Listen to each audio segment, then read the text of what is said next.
you ready for a deep dive into one of the most intense animated series out there? Welcome to Radioactive Ramblings, where we are currently breaking down the world of Invincible. Each week, we're going to unpack the jaw-dropping twists, the unforgettable characters, and that trademark brutal action. From Mark Grayson's journey to the darker side of heroism, to our continued love of Debbie, we've got every moment covered. Mark, I don't want to hurt you. I'm not the one who's gonna get hurt. You said you don't do threats. Yeah, well, people change. Whether you're a longtime fan or just getting started, tune into our exclusive takes, fan theories, and so much more. Catch new episodes of Radioactive Ramblings every week, your go-to podcast for all things Invincible and more.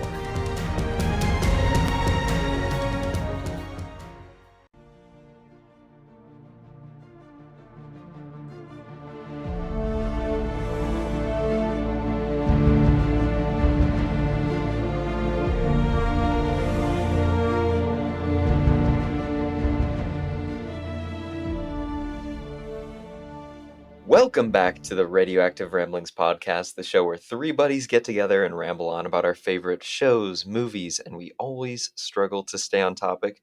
I'm one of your hosts, Aaron. I'm another one of the hosts, Chase. And I am the third and final host, Richard. And Lisa. You can hang up the call now, Richard. Thanks. Oh, okay. Got it, gang. Before we get into the topic of today's episode, I just want to share a little bit about our Patreon. We have early and ad-free content out on our Patreon for pretty much all of our episodes. So if you're interested in supporting us and you like what we do here, go check it out. Chase, what are we going to be covering today? Yeah, today's episode is going to be about Season 3, Episode 8 of Invincible, otherwise known as the finale of the season. Yep. And this one was titled, I Thought You'd Never Shut Up. They literally made it about all me. The time. They made it about me. It's crazy, guys.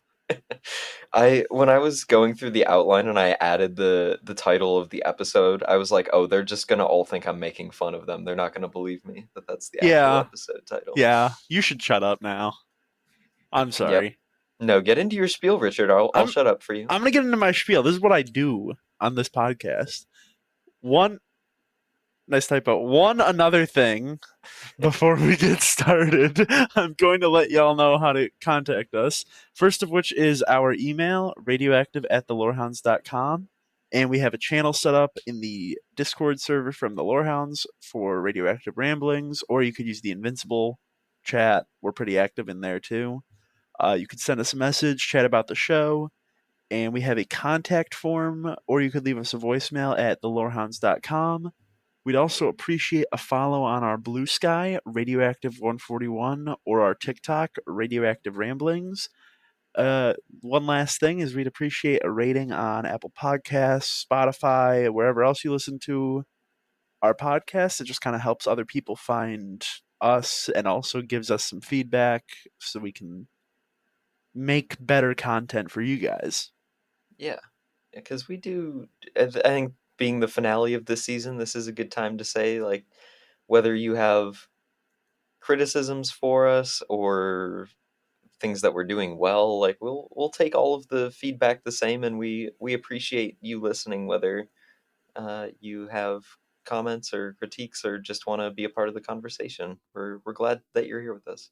So yeah, we really appreciate you coming in and joining us on this Invincible journey, which last week we were notably missing Chase over here. So before we get into our little recap, I did want to ask you what you thought about episode 7.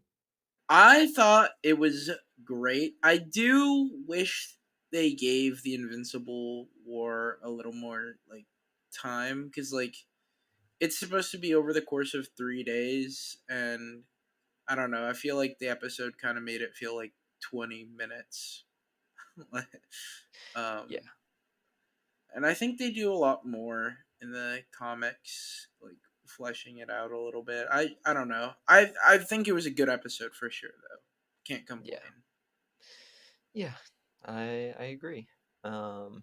Also, before we get into the reminder / recap of this episode, just quick spoiler warning for the entirety of Invincible on Amazon Prime. We're not going to be spoiling anything from the comics unless we give you fair warning. So, Yeah, I um, might talk about the comics a little bit, but we'll definitely like say something before we just spit it out, you know. yeah. So from here on out, if you have not seen season 3, episode 8 of Invincible or any of the prerequisite episodes, you might want to skedaddle on out of here and rejoin us when you've done that. But without further ado, I will be refreshing everyone's memory. Chase has assigned me the honor this week. Conquest, a brutal and seasoned Viltrumite warrior, arrives on Earth to assess Mark's loyalty to the Empire. Disappointed by Mark's continued defiance, he initiates a devastating fight. The battle is relentless, spanning multiple locations and leaving massive destruction in its wake. Conquest overwhelms Mark with his sheer strength and experience, pushing him to his absolute limits.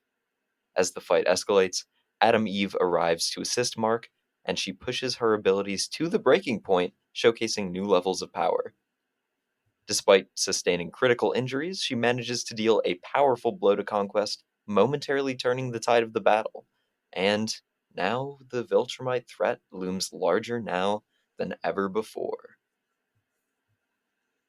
Yeah, let's talk about the fight real quick, gang. The beach scene. What the fuck? Oh, where It, Mark got like the The Chicago subway treatment treatment. 2.0. Yeah. Yeah.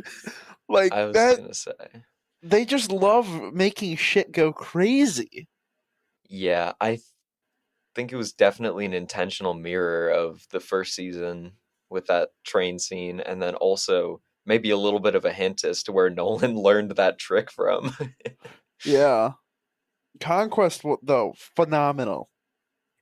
Yeah, you like Jeffrey Dean Morgan as Conquest? I loved Jeffrey Dean Morgan as Conquest. Oh my god. No Me and glaze. Aaron talked about it a little bit. It's like, why were people hating on him, man? I feel like his voice acting was so good. Yeah, we talked about this a little bit at the end of last week, and it's just like the chronically online people who are like, "No, I need it to be my sound just like my AI voiceover of Conquest with the singular panel. I need it to sound exactly like that every single time." Yeah, it's like, how can you be a hater after hearing him for 30 seconds? And then this episode came out, and I swear, all of the people who were hating after episode 7 all changed their tune, and they were all on board with Jeffrey Dean Morgan as Conquest. Oh, by the way, the blood bubble heart moment was exclusive to the show. That was not in the Yeah. comics. I think there were a lot of not a lot, but there were There was definitely there was there some was like plenty of things with the Conquest fight that was exclusive to the show, and I thought it was amazing.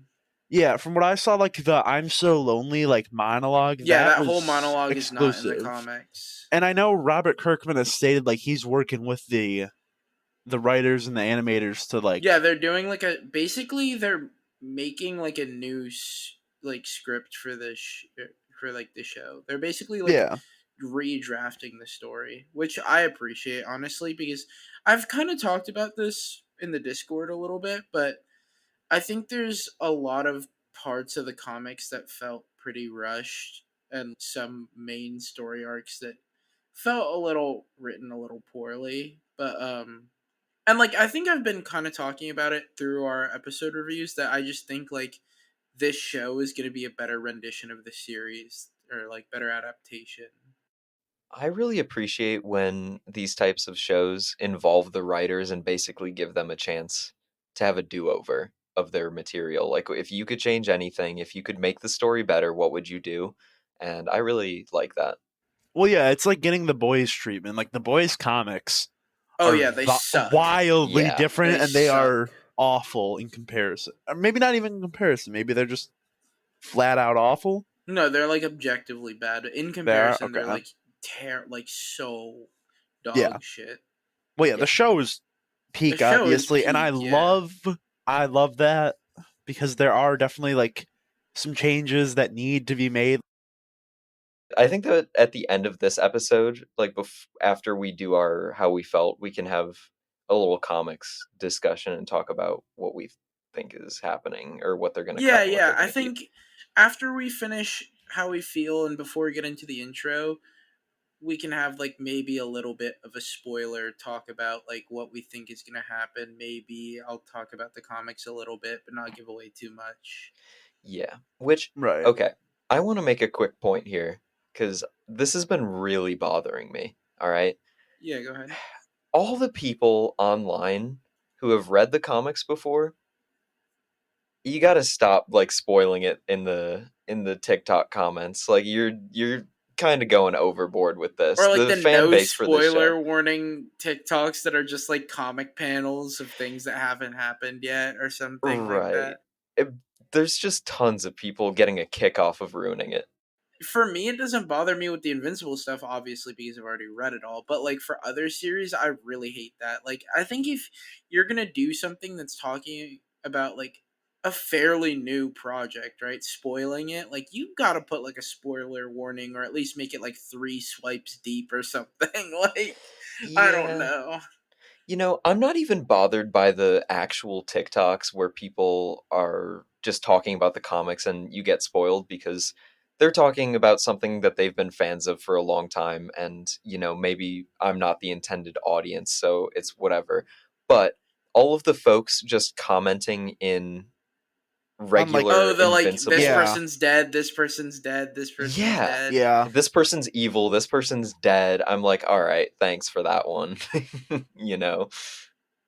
Well, okay. Well, to be fair though, we already have instances where people who are dead in the comics are not dead in the show now. So it is Right. completely possible that all of those choices are different. Like obviously the major ones will probably stay the same.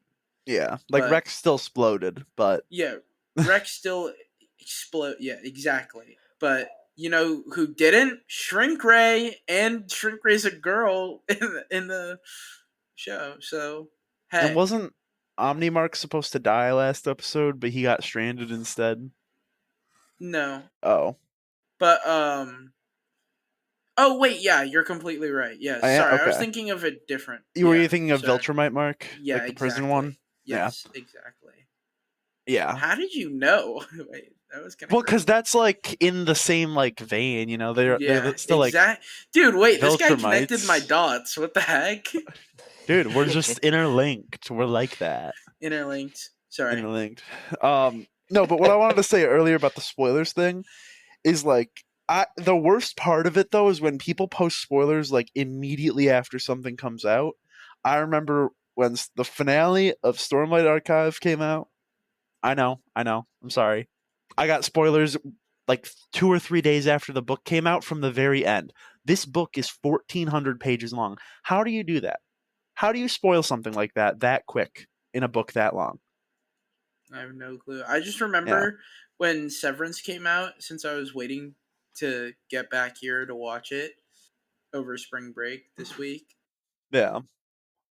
I I didn't open TikTok at all because I was worried I was gonna get it spoiled. Because I've been recently, like my whole TikTok for you page is just like all like Severance like theories and discussions right now. Yeah. I did get it spoiled for me a little bit. I Ooh. know. I got the big scene with Mr. Milchick in that episode spoiled for Yeah. me. It I was will really get on unfortunate. Severance one day, I promise. Dude, you have to get on it. That show is actually so good. I've got Dude, 3 Okay, shut seasons left up. of Richard, Dexter. No, and I've been grinding. Okay, Richard, I've got homework for you right now, okay? I'll be on it in Bef- like 2 weeks, okay? no, before this Friday when the finale comes out for season 2, I expect you to be caught up. That's crazy. I'll be watching Dexter. Oh man, you're going to be mad Dude. that you missed out on this cultural monolith. Yeah, Didn't you I'm miss not out on gonna lie. AOT when it came out? Yeah, but that came out like over the course of 20 years, so I Yeah, don't it know. did come out over the course of like an actual decade. It did take forever. Yeah, I was glad I started watching when I did because I started in COVID. I finished season 3 and then like 3 months later season 4 was on the way. So I didn't have to worry, but I'm glad that I watched it. I'm glad that we're here. I'm Richard, you were telling me something, and Chase was telling me this too, that there was only like 10 animators working on this show. That's so impressive. Yeah, on Invincible. Yeah, I'm with what you said before we started, Aaron. Like, I will never. Granted, I didn't really ever say too much about the animation being not great, but like, I will never say anything bad about the animation unless it's directed at Amazon, like the higher ups. The animators are doing their jobs. I mean, like, I'm definitely gonna complain about it, but like, I also think that they're not being rewarded as they should be. Well, yeah, I'm not going to put it on the animators. I'm putting it on like the production, not the animators, Well, for yeah. sure. I mean, they work for Because Amazon. Like, come on, they yeah, got the exactly. Like funds. 10 people getting that beautiful episode out alone was crazy. Like, come on. Yeah. Yeah, I still and hate, though, I've seen people, and sorry for cutting you off, Aaron. no, go for Just it. 1 second. People are bitching about, like, there's a singular frame where Conquest has 2 eyes, Oh, and I it's the know what fight you're from a different talking angle. about. And people are like, what the hell is this? How the fuck do you, like, stuff like that, how do you notice it? It is a frame or, like, three frames. Yeah, you're definitely like cherry picking at that point. Like, come on. That shit pisses me off so much. If you watched the show as intended, you would never recognize that. Yeah, like 1 in a million chance you happen to pick out that the 10 pixels that make up his eye actually have a fucking iris there for 1 frame. Like, oh Because my you god. paused it to take a dookus and came back and realized it was there or something. Oh, I did do that actually. Yeah, how'd you know? I just did a quick Google search here, and I don't know how accurate this information is, but typically a major studio action-oriented animated television show that's making 20-minute episodes. It's like 30 animators. Yeah, it says anywhere between like 20 and 50 animators, and these are 40-minute episodes and very like heavily action-based. For like the average anime, it's like 30 animators per, Yeah. Yeah. which is like half the runtime of an episode. But I mean, it is like Yeah. double the amount of episodes. But still, it's Yeah. 3 times the workforce. Like, Yeah. I Right. also hate people who like compare a lot of mainstream anime that have good animation because the thing is those animators don't see their families. Like the working conditions are so awful. yeah, exactly. They get paid like fucking. Isn't it like 60 cents a frame or something I don't crazy? even Like, want to know how bad they it get is. paid per like frame they draw. That's That's insane. crazy. That's insane. Is that like the industry norm, or is that just a That's the few? industry standard in anime at least. That's awful. Yeah, it's terrible. The only well-paying like mainstream anime. I mean, obviously there are others actually, of course. But like the only one that's like very commonly known for it is One Piece because Oda, the guy who made it, pays them himself. But he like makes you like sign this thing. He's like, you literally have to like sacrifice your life for this industry, but if you die or whatever of overwork, I'll make sure your families are like okay and like taken care of. And it's like that's such a crazy work culture. Like that's Yeah. unreal. Yeah. I'm looking at some of these numbers because now you have me curious and just wow, it's kind of shocking how much work these animators put in to be paid so little. Especially for how much GDP and like money they bring in too. Like Yeah. with those shows and those series, dude. Like, are you kidding me? They make Millions. those shows make literally tens of millions of dollars. Right. Well, if you take anything away from this podcast, it's that animators need to be paid a little bit better because that's Actually, just dude. Yeah. They do such amazing work. Like, I wonder what's like a Disney animator's salary or whatever. probably much more than Do you want to search it up really quick? yeah. Like, I Let me think it's look it up. definitely much more, but it's probably still like so It's still underpaid. underpaid. Yeah. Can be anywhere depending on like how long you've been in the industry, what all of those different factors. Anywhere from about $44,000 a year to $250,000 a year. I would imagine that the $44,000 figure is a lot more common than the Yeah. $250,000 figure. Which is crazy because those movies make like hundreds of millions of dollars. Yep. Yeah. And thinking about how much money not only goes into that part of it, into that, but like the marketing budget, the toys, all of the different Yeah, dude, the merchandising. toys. That's where they get so much money. They make much more on the toys than they do on any of that, I believe, on Yeah, the that's where actual. like most of like kids stuff makes their money. Yeah. Yeah. So anyways, we need to start an unethical company and make millions of dollars. That's That's No, the we lesson. that's what I we was we shouldn't thinking. do that. Come on, guys. Well, we're gonna make you animate everything. Oh, Yeah. okay. Yeah, And I'll then get right on that, boss. which one of us gets to freeze our head? What? Oh, Walt Disney, right? That's all up to you, dog. Have Do we want to fun. get into interesting moments, guys? Yeah, let's Yeah, do it. yeah, please. All right. Chase, do you want to start us off? I'll start us off. I was kind of interested by Mark and Cecil mending their relationship a little bit. Obviously, Mark was like, "Hey, I'm not fucking working for you. Like, we clearly have a very big difference in our moral standards, and that's gonna put a line in the sand between us." But like, obviously, they're gonna call each other up when there's a big hoopla going on, and I think that was mature of both of them to be able to be like, you know what, we need each other for the greater good. Right. And when stuff is going wrong for Mark and Eve is laying there dying, who does he call out for? Cecil. Yeah, he's begging for Cecil so Cecil can show up after the party's over. Yeah. Right. What was Cecil's response time on that? You know he was watching them, right? Like, there's no No, way. yeah, that's what I'm saying. Is like, why didn't they just pull up while they were fighting? I don't Right. understand that. Just get Eve the hell out of there.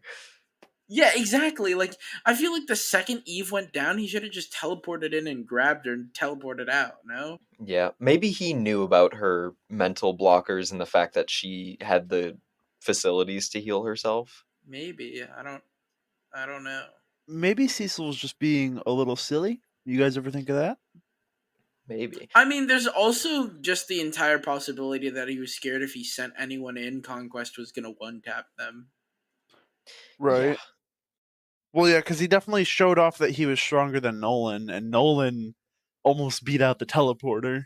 See, Chase asked me the other day if I thought Nolan or Conquest was stronger, and I don't know. I truly I would think it's Conquest, but I don't know. The way that Mark got so beat down by both of them and he's so much stronger now, it just the power scaling in this universe doesn't really make much sense unless we're explicitly told or shown who's more powerful than who.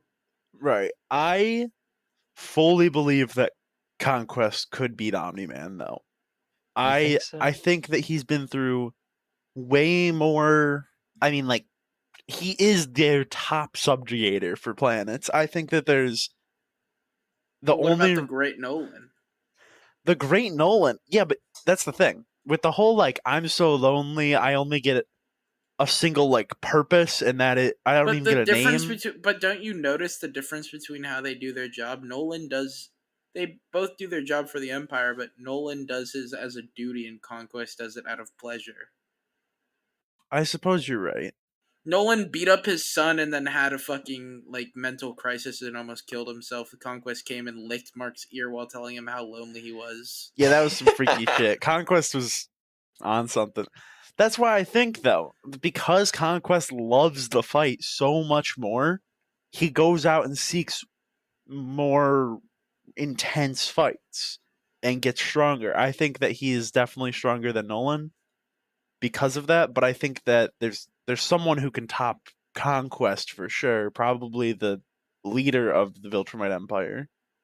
Yeah, I'm sure that when we get into our comics spoiler section, we'll talk about him a little bit because that's a big upcoming plot point. Yeah. But anything else, Chase? Yeah, I was a little interested by the moment when Mark said any upcoming threats to the people he loves where he was gonna take it seriously and kill them. Oh man, when he says that to Oliver too, like Yeah, dude. I broke was like, my heart a little damn. bit. I mean, like, at the same time, I do kind of understand it. Yeah, I don't think that Mark is in the wrong. He's had some crazy run-ins recently. He's not in the most stable headspace, I'm sure. Right. I mean, yeah, we don't in real life with governmental organizations, militaries, they don't really hesitate when it comes to threats, especially when it comes to national security or what's important to the country. And you see Mark adopting that mindset, the Cecil mindset, a little bit, and it's a little disappointing to see Mark going that direction because he's been so idealistic throughout this whole series, and I don't know.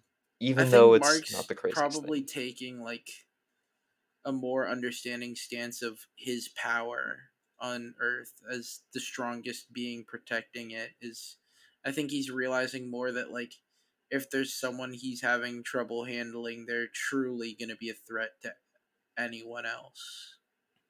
Did you just call Mark the strongest being on Earth when the immortal exists? You're a joke, Shut up dude. about the mortal, dude. Get him out of Dude, here. I had no clue who you were gonna say, dude. I was like, what is bro on about? Yeah, Unreal. I didn't say he was the strongest being on the planet. I said he was the strongest being protecting it. Remember, Immortal retired, buddy. Oh my god, shut up. Shut up. he's I done hate enough. I hate the mortal. I hate him. I've given too much. No, when he said that, I wanted to hit him. It was actually so You would probably ridiculous. win the fight too. No You'd probably powers. punch his head off, and then it would hit duplicate. I play Fortnite with like some of my friends from my old job here and there. I Was the did buy marker there? nah, don't worry about it. I did buy Oh, the back the bling. back bling and No, I the have it Mark too. skin. I I have it. love I have it. seeing I have the Omni immortals Man fucking. skin. I have Omni Man skin as well. I love playing Mark though, and then I just have the mortal's head up because he did it now too, so it fits in the lore. Kind of. What do you mean, kind of? It was the future immortal. I don't think that the immortal's head was even fully reattached to his head when he quit the Guardians. I definitely got that guy in a fight. He did have, like, the collar on. Yeah. Yeah, it was still I've given regrowing. too much.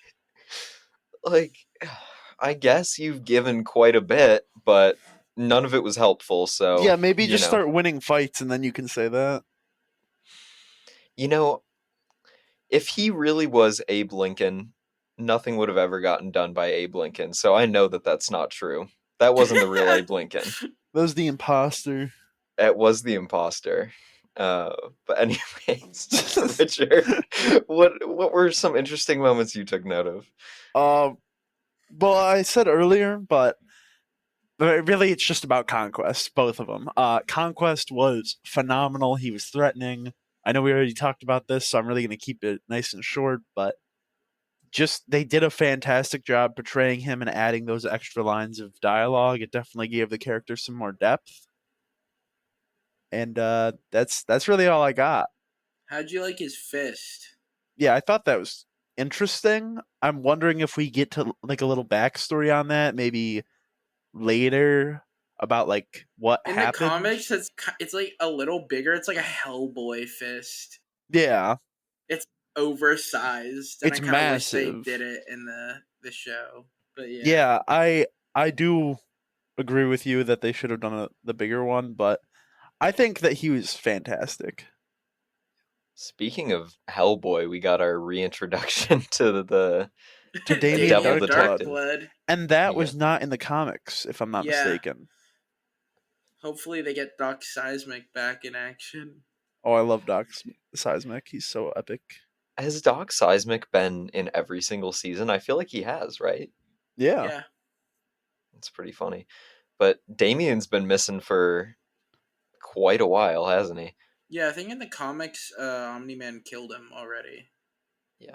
Since this is something that wasn't in the comics, what do we all think he's talking about when he says that he found like I the thought he was talking strongest about being? Mark's body.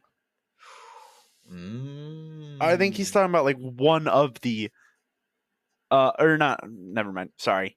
I think he's talking about Conquest, and it's not going to go well because Conquest is still alive. I think that Mark is an intent. I think that Mark is an intentional misdirection, and that it's going to be something really ridiculous and like not helpful to Gonna them. be Donald's body.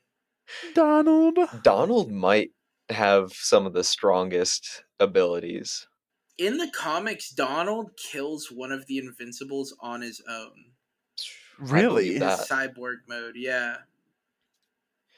He is kind of And the goat. Like, I know it's very heavily implied he helped kill one in the show, but like in the comics, he kills one on his own. yeah, I think that they just didn't have the budget to animate that. Otherwise, they would have included it. Yeah. But Hmm. what did y'all think about the Reaniman? Richard, that was your theory That was ended my up coming theory. true. I guessed that last week when we recorded, and I remember I texted you in like all caps, like, "Oh my god, I was right. Let's You were. go." What do you I was think's happy. gonna happen with them? I think they're going to be Conquest security guards for now, but once Conquest inevitably breaks out, because that's, I mean, come on, there's no way he stays in that fucking cell. Once he inevitably breaks out, they're going to become, I don't know, like pseudo guardians maybe, or like Cecil's fucking guard dogs. I don't really know. Yeah, I think that the regular Reanimen are more like the guard dogs, and this is going to be Cecil's kill squad, like elite Navy SEAL, Oh, yeah. just taking down anything. But Chase, you've said before that the Reanimen aren't a part of the comics at all? No, I did not say that. Oh, I don't know where I thought I heard that. Why are you lying, dude? Okay, never mind. Ignore me. I don't know why I've thought this whole time that the Reanimen weren't in If I the did say comics. that, I did not. That's not what I meant. At least the Reanimen are in the comics, and so are the Invincible Reanimen, Okay, okay. So that's coming up. or the Reanimarks, as they're called. Reanimarks. I thought it was really funny how Cecil was talking to D.A. Sinclair when he was like, "You see what's happening, right? You need to hurry the fuck up. We don't have time for this. I don't care how you do it." Sinclair's like, "Fuck, we can't order Chinese and watch a movie or some bullshit." Do we know who voices D.A. Sinclair now? Because I know that they I know it changed used it. to be Ezra Miller. I don't know anymore though. Should we go into how we feel? I still have to do my interesting moments. Oh, but you're not very interesting. I'm That's not very crazy. interesting, nor am I very interested in anything that happened this episode. I thought it sucked. Oh my god, go back to doing your William cosplay.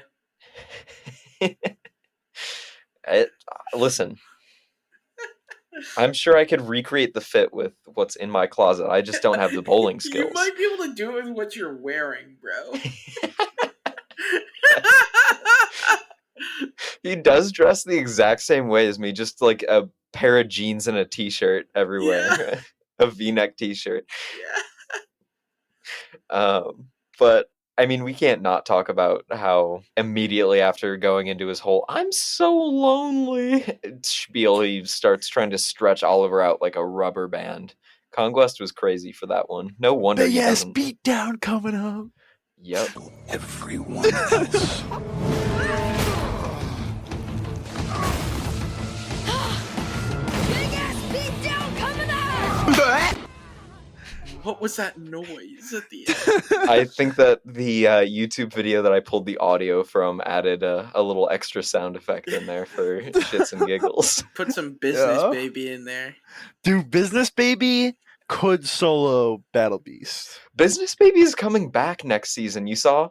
Dude, Conquest is lucky he didn't pull up a day or two earlier, because then he would have had to fight business baby. That's why he was waiting, honestly.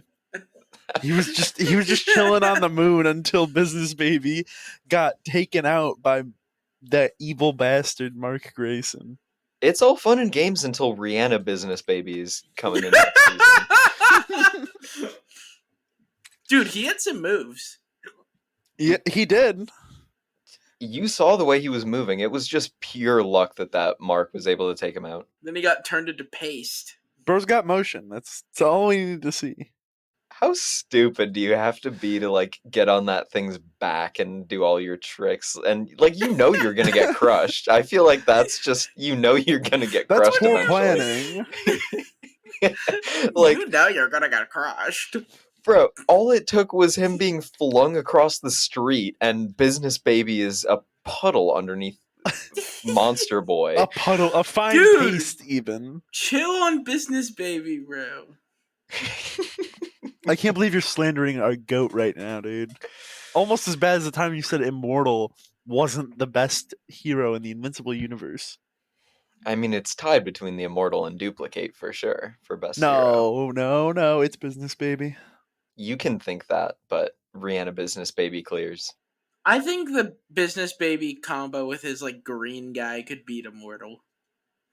With his green, anything on them, Chase? Do we know anything else about them, or is it just Business Baby and the green guy? I don't remember anything about them, if they're in the comics or not, and if they Okay. do anything other than Business Baby fucking doing tricks on it. Okay. Maybe don't say that. Invincible. He was literally doing tricks on that guy, bro. Like, I don't know what to say. Background information. Oh, there's no way that thing. The guy that he's like riding around on. Guess what his name is? The Blob. Big Mildew. This is not true. This is His not. name Aaron is spreading big. I'm looking Wait, this up are they in right the now. comics? Search up Business Baby no. comics. Or like, No. is Invincible Business Baby comic.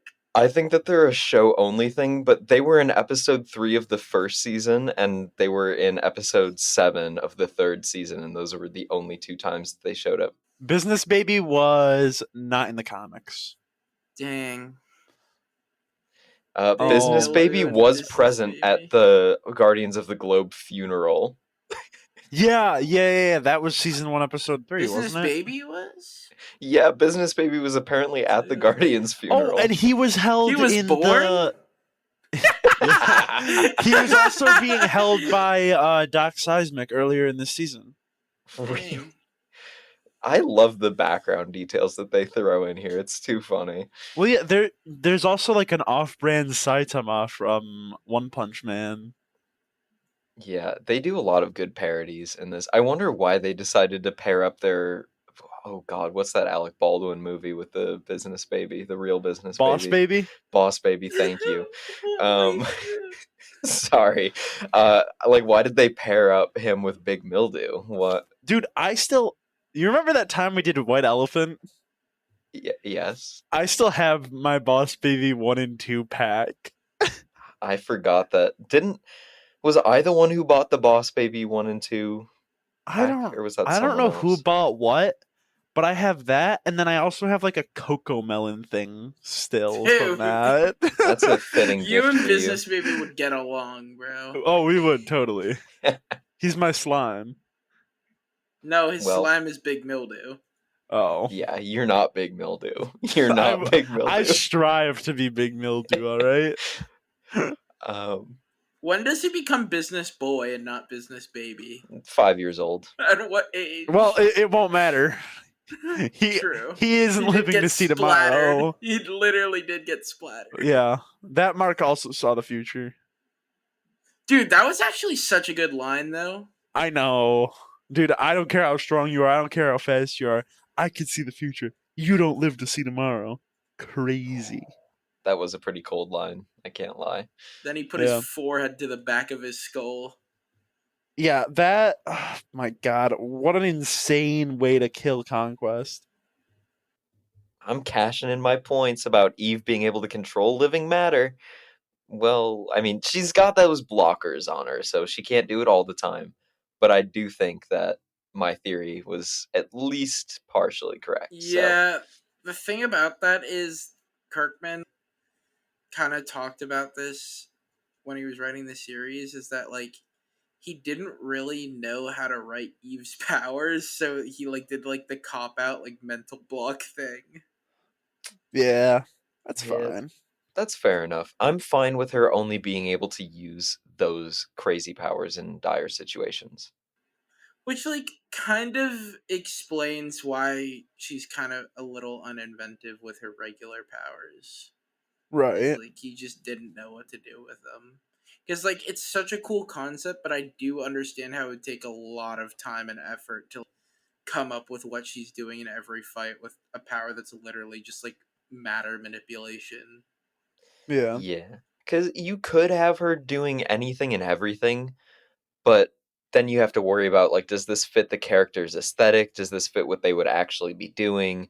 And then I also like the explanation that they gave when she was making the air dents, which Chase, you and I talked about this earlier, but they gave that explanation of how she got so winded so fast. So it's clearly taking a lot out of her.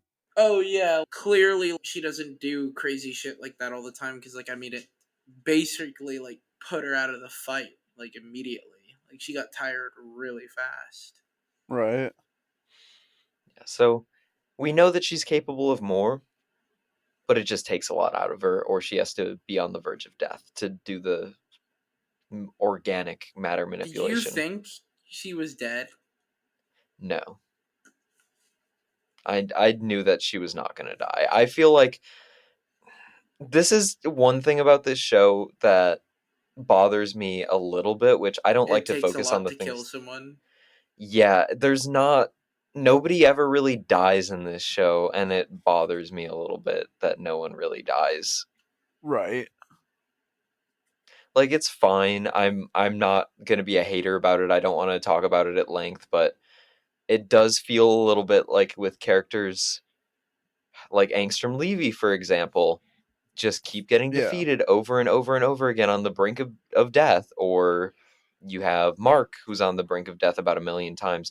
To me, it just feels like it would be more natural to have them get the shit beat out of them pretty significantly instead of being like beaten to death point.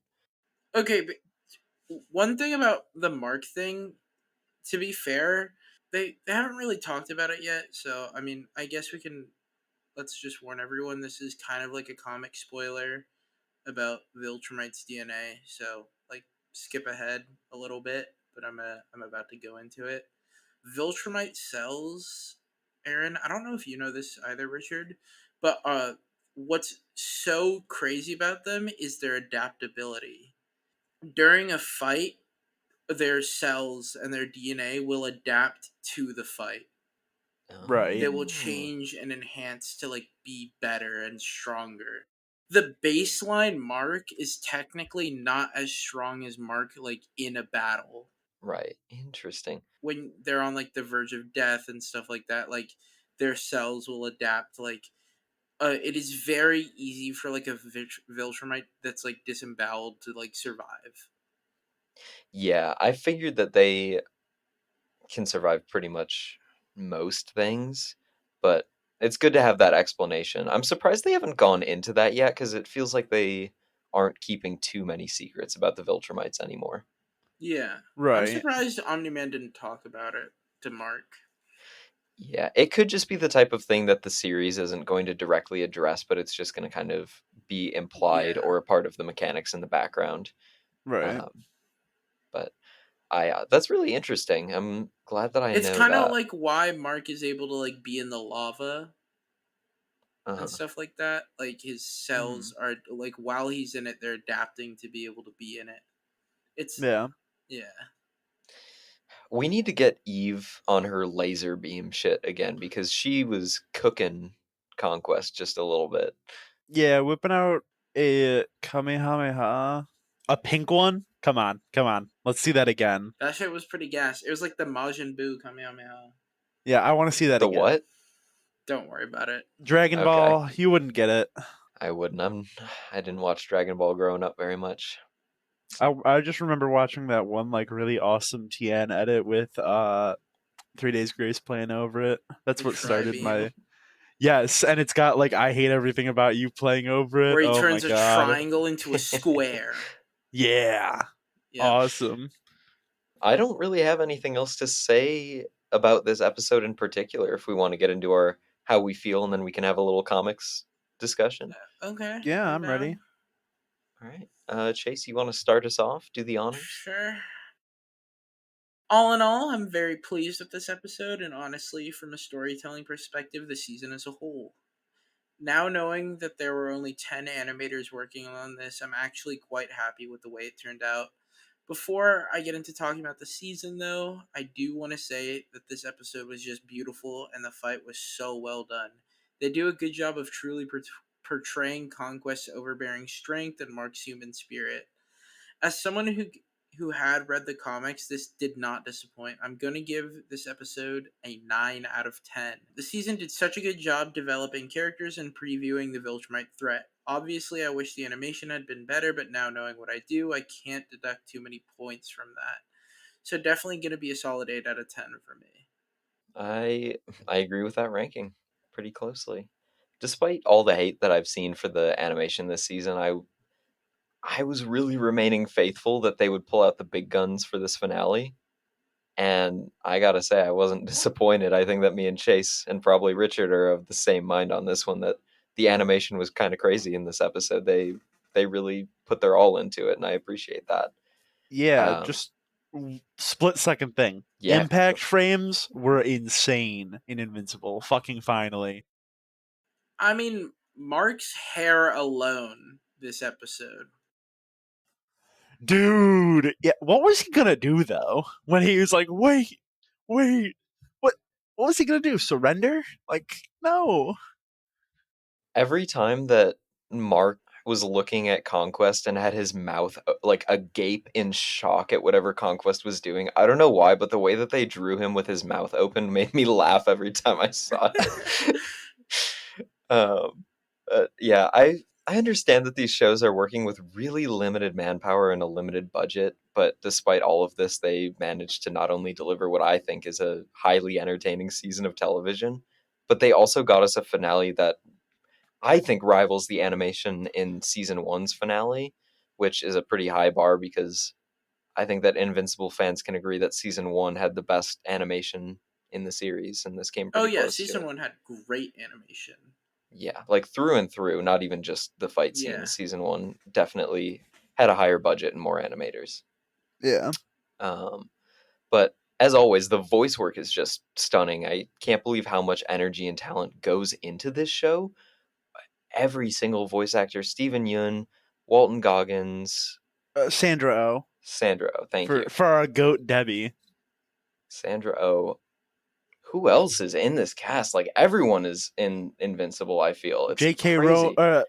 Holy J.K. shit. Simmons. J.K. J.K. Rowling. Simmons. What? J.K. Simmons. Holy Sorry. crap, bro. But yeah, the voice talent, incredible as always.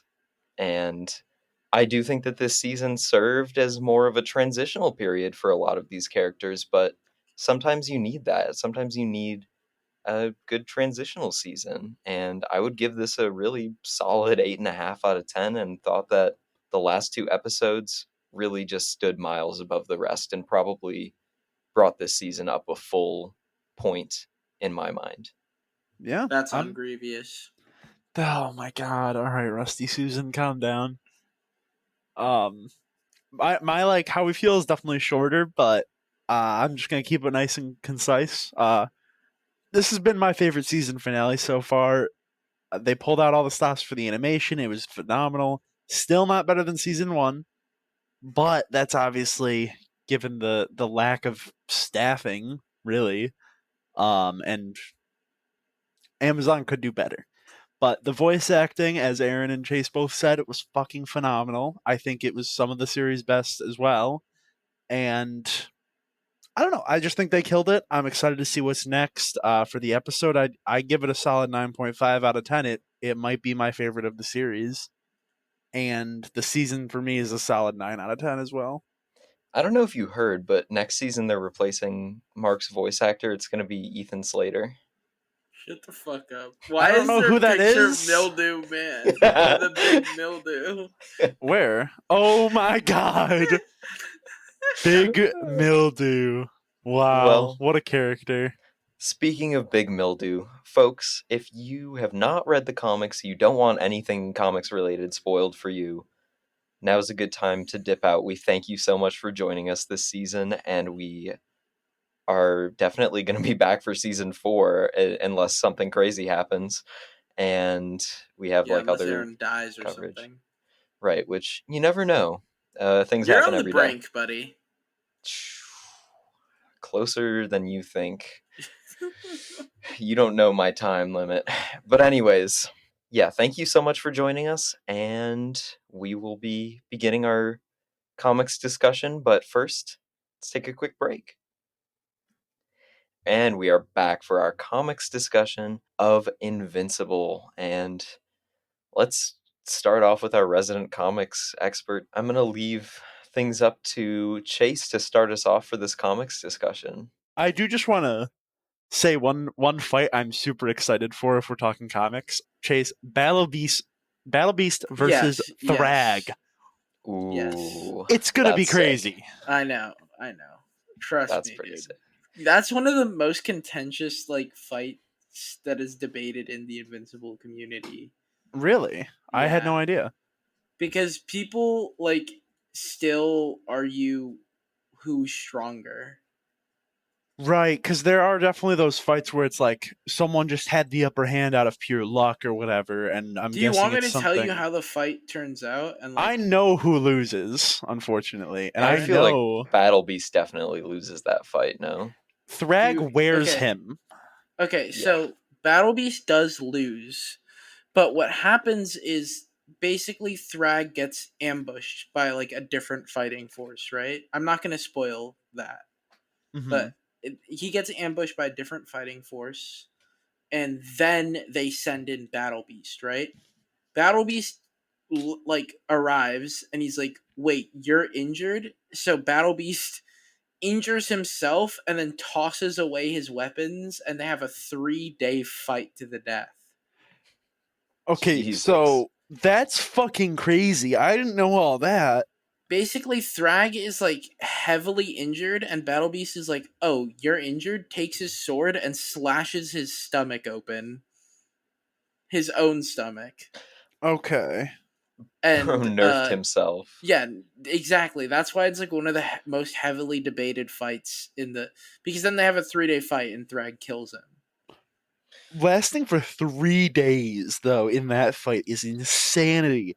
I that needs to be like a whole episode unto itself. Yeah, Just the so two like of them.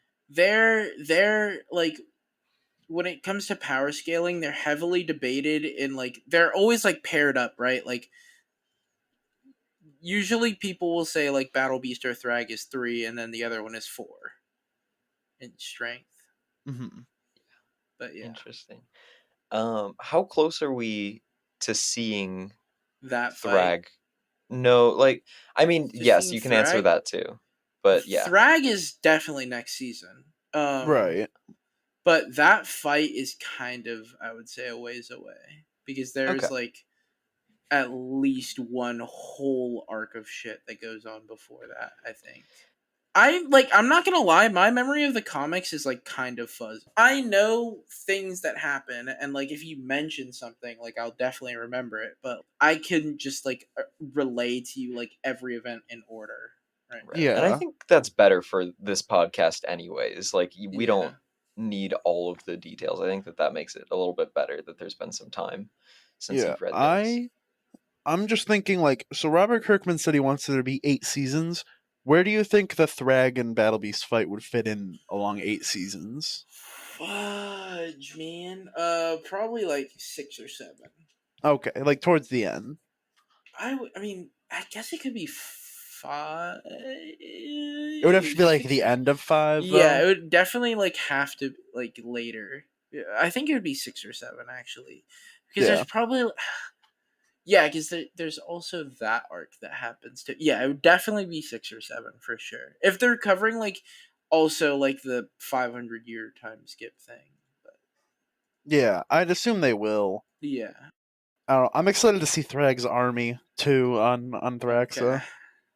What? I think that's an insane army to have. It is a insane way to form an army. This is just Yeah. like a slave army. Okay, so Thrag's army on Thraxa that he forms is this is like kind of a crazy spoiler. Just everyone who's listening right now, if you don't want like crazy spoiler, like tune out. But this is like, so Thrag forms an army on Thraxa by just having sex with like all the female Thraxans and like has like a million kids. Or not like a million, but Oh, like a ton of kids. because of Yeah. how And fucking then fast they grow up. yeah, and then waits like 2 whole years for them to hit full maturity. Or no, I think it's 5 years. He waits Right. 5 years. Damn, Yeah, Yeah, that's insane. he's on some fucking crazy shit. yeah. He's That's pretty scary. you know Yeah. when you're that scary, gotta have a nice barber to back you up. I think, and he definitely does. Well, yeah, most of those kids are just protecting his barber too, obviously. Right, right. I think him and Nolan go to the same guy. I don't know. I think now that Nolan's like excommunicated, not excommunicated, No, exiled. that's a good term to use for him. I think that's All appropriate right, to say fair his name enough. right Now now. that Excommunicado. he's excommunicated from the fucking John empire, Wick, you're excommunicado. he's lost all perks, including Thrag's barber. Okay, later on, Nolan gets a sick mustache. By the way, I've seen it, He already has a. but it's cooler. no, but he gets a little bit more aura on top. What does he get? Some handlebars? I'm so excited to see Nolan develop, dude. Also, since we're talking about comic spoilers, Nolan v Conquest is like an extremely heavily debated topic too, Yeah. because in the comics, at least, there are a lot of like statements. Like they never really like fully fight, but there's a lot of statements that imply Nolan is actually stronger than Conquest. Really? Yeah. Interesting. Like in the show they're like Conquest is like the strongest being they've ever encountered. That's what Cecil said or something like that. They never said that in the comic. In the comics, after Conquest is beaten by Mark, he later encounters Nolan and he says this is like later in the series, so Mark is stronger, but he says you're like still stronger than your boy or something like that, or I don't remember the thing, but like he says like comments to him that implies that like Nolan is stronger than him. Right. We never get a full head to head or like anyone like outright just being like, yeah, one is stronger than the other. Yeah.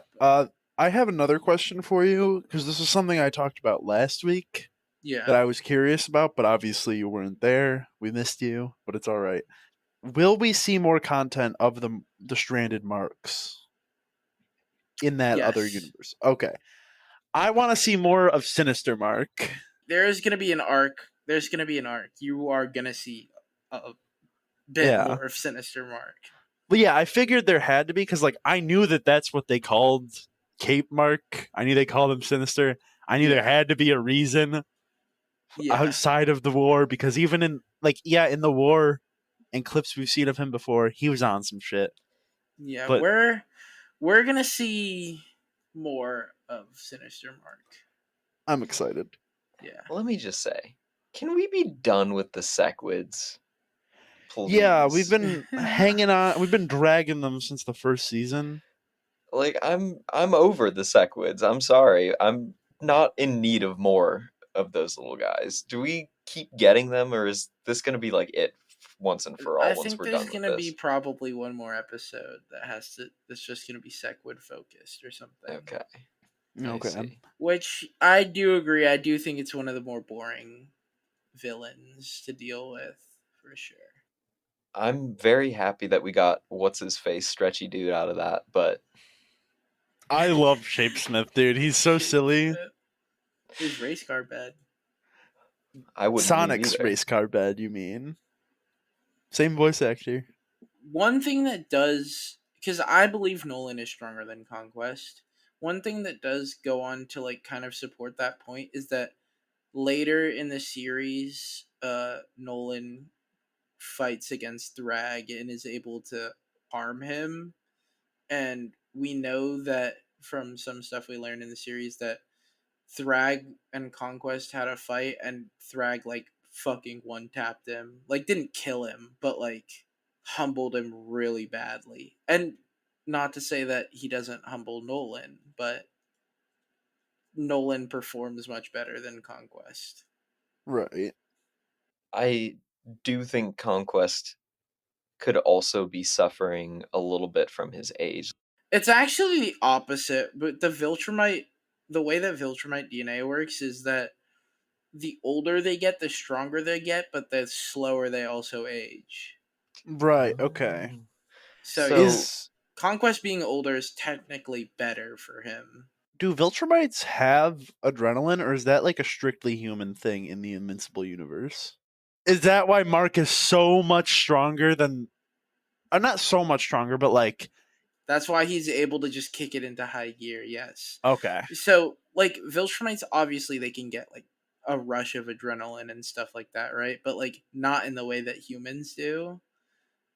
So Mark's human DNA and his adrenaline is, like, it's not, like, specifically stated, but it is, like, heavily implied, and, like, that is, like, one of the biggest theories of the series is, like, that's why Mark is able to go head to head with these crazy top tiers at this point in time, is that the adrenaline rush, the rage he feels is like what's fueling.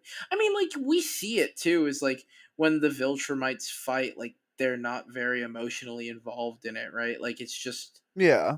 because they've always been the top of the food chain. They've always been the most undeniable power to exist. Yeah, and I can remember like last season in the mid-season finale when Omni-Man and Mark were fighting Lucan and the other Viltrumites. Yeah, and then Mark gets angry and he's like able to actually fucking put Thula in her place. Yeah, he has that moment where Omni-Man's like starting to feel bad of seeing all the dead Thraxans, and Mark gets really pissed and he's like, "This is how you should have felt on Earth," and that's when he really kicks it into high gear. So I kind of figured there had to be like something on the human side for that, and I Yeah, guess that's just more proof. exactly. Yeah. I've noticed from season 2 to season 3 that Oliver's skin is like getting less purple. Is that am I just making things up, or is that an actual like No, thing that's that's an actual happening? thing too. Okay. By the time he gets to actual maturity, he's gonna be like a regular human skin tone Yeah, Right. just Viltrumite. because his Viltrumite DNA is gonna take over. Right, Okay. because it's like so pure, or whatever Nolan said. Yeah, exactly. I'm surprised you noticed that. I'm not gonna lie. See, the only I reason didn't see that. Yeah. why I noticed that is because I got a TikTok that was uh, Oliver in season 1, and he was with their nanny that they hired from the Cecil spy lady, Yeah. and he was like so dark purple, and he just wasn't in this season. So I was Yeah. just wondering if that was in my head or if that was an actual plot point that they were going to go with. Yeah. That's interesting. I didn't notice that at all. And also with him aging so rapidly, is he just going to be like a 60-year-old man next to his 20-year-old brother? Like that's going to be pretty I funny. I think it would start slowing him down, right? Once he gets to like Mark's seemingly age, right? Like seemingly physical age right now is his Viltrumite DNA is basically gonna take fully over and he's gonna like not age. Okay, interesting. Hopefully Yeah. he gets to adopt a cool Viltrumite facial hair style like He actually does get a Thragon. mustache. Does he get the Nolan stash or the Thrag stash The or anything? Nolan stash, yeah. Nice. The Freddie Mercury stash. That's awesome. I love seeing those like on TikTok and Instagram, like the stills of Thrag and like Mark fighting or whatever, and it's just instead of whatever Thrag's actually saying, it's got fucking like Queen lyrics over it. Because he does kind of a little bit look like Freddie Mercury. I'll give him that. He does. He looks like a. Yeah, if you like fucking was the Rock, I like was gonna Well, say yeah, buff if he was Freddie buffed Mercury. up. if Freddie Mercury ate John Cena, like Well, yeah, I'm Killer not Queen saying on a protein shake. I'm just that's a great one. I'm just saying there's like the slight similar more than slight similarities. All of these Amazon shows really just have the same people on them. Not that I'm complaining, because I think that everyone that they've got, like between The Boys and Invincible, is a whole heap of talent, but there's a lot of repeated people between those two shows, between The Boys, Gen V, and Invincible. Anyone have any like, I don't know, fan cast for Thrag? Like any idea who would be a good? Ron Perlman. Ooh, dude! All right, I fuck that with would that be awesome. heavy. That's who I want. Ron Perlman's good. See, now that you said it, I don't think I can come up with another one. Yeah, I think that I have to jump on the Ron Perlman bandwagon. I mean, this podcast started as a Fallout podcast, so we can't not be hype men for Ron Perlman. I mean, Yeah. he's such a great voice actor. Like, Yeah. he's a great actor, but his voice acting is just peak. Yeah, in that like vein of another good casting, I feel would be like Josh Brolin could do a good job. Yeah, definitely. I just don't want to hear Thanos. Well, yeah, he'd have to like voice act and do a different like style of it. Yeah, I like him as Thanos, but I can't say that I really am a big Josh Brolin fan, like in the way that I would seek him out in anything or fan Right. cast him in anything. I get He did a that. great job with Thanos, but I just And he was good in Dune. yeah, he was good in Dune. I don't know that No his Country for performance Old blew me Men. away. Yeah, that's Oh, true. true. That's the dream. That's the dream. And honestly, I think J.K. Simmons like called him out by name and was like, "I want him too." Oh, that's good. J.K. Simmons, I think, has a lot of pull with the casting for this Oh, show. I'm sure. I mean, he's probably, I would say, him and Steven Yeun are like the best casts ever in voice acting. Steven Yeun's mark is so goated, and Yeah, J.K. Steven Yeun Simmons' is so Nolan good. is so goated, bro. Like, Yeah. I could not I could not imagine anyone else's voice as Omni Man or Nolan, dude. Well, yeah, I think even like if you just look at Omni-Man's design in the comics, tell me that is not a J.K. Simmons character. He's got the he looks exactly like even like the animated versions of like J. Jonah Jameson. Like, come on, dude. Chase, anything else rattling around in there in that skull? It's pretty empty. The noodle's empty. All right, folks, all of our noodles are The empty, noodle. so I think that we're gonna start moving into our outro. Chase, you want to start us off? Yeah, thank you everyone for joining us for the Invincible Season 3 journey, and we hope you continue your viewership for the next season of Invincible and whatever we have next for you guys. Which, speaking of what we have next, I think that Attack on Titan, we're going to do a few episodes for that. So stay tuned. Keep your ear to the ground. We'll probably be doing that. But before we let you go, we wanted to let you know about all the other wonderful podcasts in the network. There's a whole lot of talented people making awesome podcasts here. And first and foremost, we want to call out our parent podcast, The Lorehounds. They're the ones who make all of this possible, and they had a lot of great Oscar coverage coming out recently. They just started up with the new season of The Wheel of Time. That's a big one for them. There's a lot of Wheel of Time fans in the Lorehounds community, so definitely go check that out.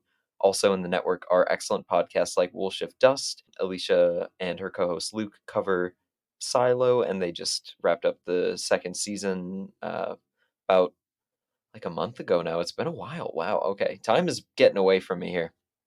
Also, Alicia has the Star Wars Canon Timeline podcast. Marilyn and her co-host Dr. Sarah Brown. They've got their podcast Rings and Rituals, where they go over ritual in your daily life and also ritual in The Lord of the Rings of Power. So go check that out. Also, Properly Howard Movie Review, who right now they are teaming up with the Lorehounds. So John, David from the Lorehounds, and Anthony and Steve from Properly Howard. They're talking about Severance, which has its last episode coming out this Thursday. Big things are happening there. Go check them out. And of course, the newest affiliate, Nevermind the Music. Mark and Nicole have always got a lot of interesting things to say about music and psychology, and they do a lot of connections to pop culture music and older music. They did an episode recently on barbershop quartets, and that was really funny. It was interesting to hear them talk about all of these different a cappella forms of music, so definitely go check those out. And links to all of these and also info on how to get a hold of us, it's all going to be in the show notes. So thank you all for joining us, and we hope to see you in whatever we're covering next. Thank you.